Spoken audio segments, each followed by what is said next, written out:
মাননীয় প্রধানমন্ত্রী তারেক রহমান নির্বাচনের সময় বলেছে যে আই হ্যাভ এ প্ল্যান, এবং আমি মনে করি যে আমরা নারীরা মিলে আমরা বলবো যে উই হ্যাভ এ প্ল্যান। অসাধারণ ফিলিংস, এই ফিলিংসটা আসলে শেয়ার করার মতো না। বাংলাদেশে এত সুন্দর একটা পদক্ষেপ পেয়ে আসলে আমরা খুবই ভালো লাগতেছে।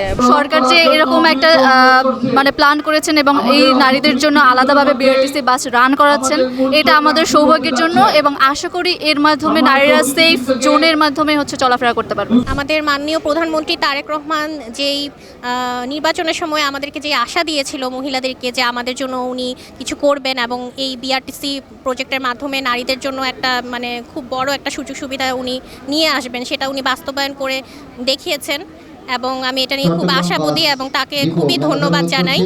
আর স্যার যেরকমটা বলেছে যে স্যার নির্বাচনের সময় বলেছে যে আই হ্যাভ এ প্ল্যান, এবং আমি মনে করি যে আমরা নারীরা মিলে আমরা বলবো যে উই হ্যাভ এ প্ল্যান, যে এটা আমরা কিভাবে বাস্তবায়ন করতে পারি, কিভাবে এটাকে সব নারীদের কাছে যোগ্য করে তুলতে পারি।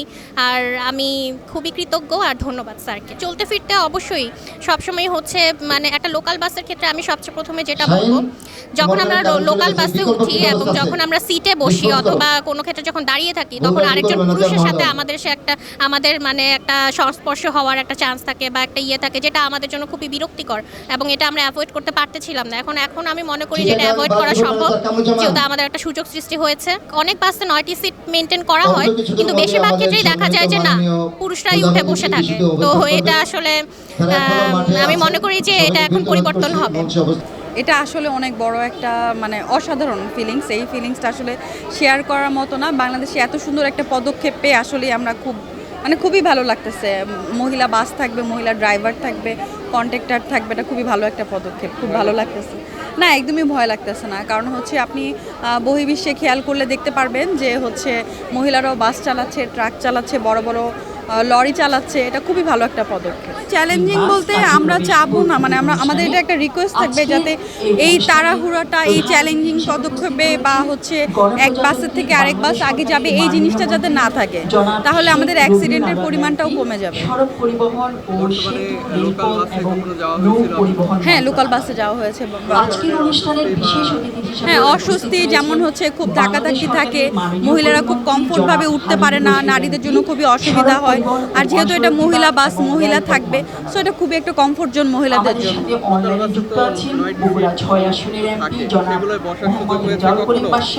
অনেক সময় হয়েছে, অনেক সময় হয়নি, কারণ অনেকেই স্যাক্রিফাইস করে না। দেখা যায় মহিলা সিটে পুরুষ মানুষ বসে থাকে, মহিলারা ঠিকভাবে বসতে পারে না, সেটা আমাদের মহিলাদের জন্য অনেক বড় একটা অসুবিধা। এখন যেহেতু এত বড় একটা পদক্ষেপ মহিলা বাস বের করতেছে, এটা আসলে আমাদের জন্য একটা খুবই ভালো একটা নিউজ। অনুভূতিটা দারুণ, কারণ আপনারা জানেন ঢাকা অথবা ঢাকার বাইরে যে পাবলিক বাসগুলো আছে, সেখানে নারীরা বিভিন্ন হ্যাসেলের মাঝখান দিয়ে প্রতিনিয়ত যাচ্ছে।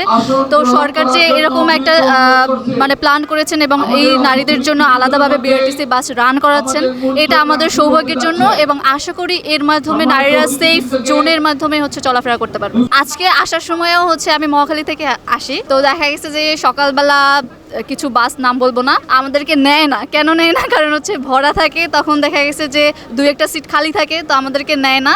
তো এই যে ঝামেলার মধ্যে আবার ধাক্কাধাক্কির যে ব্যাপারটা আছে, এই যে ঝামেলার মধ্যে দিয়ে প্রতিদিন আমাদের আসতে হয়, আশা করি এটা কিছুটা হলেও কমবে।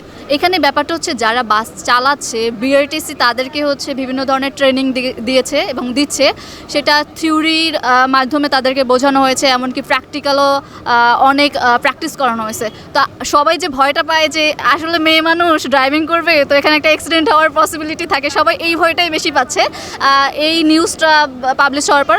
তো আমার মনে হয় বিআরটিসি ওই ধরনের অ্যাক্সিডেন্ট হওয়ার, এটা তো একটা আপেক্ষিক ব্যাপার, বাট তাদের যতটুকু এফোর্ট দেওয়ার কথা সেটা 100% দিতে পারছে।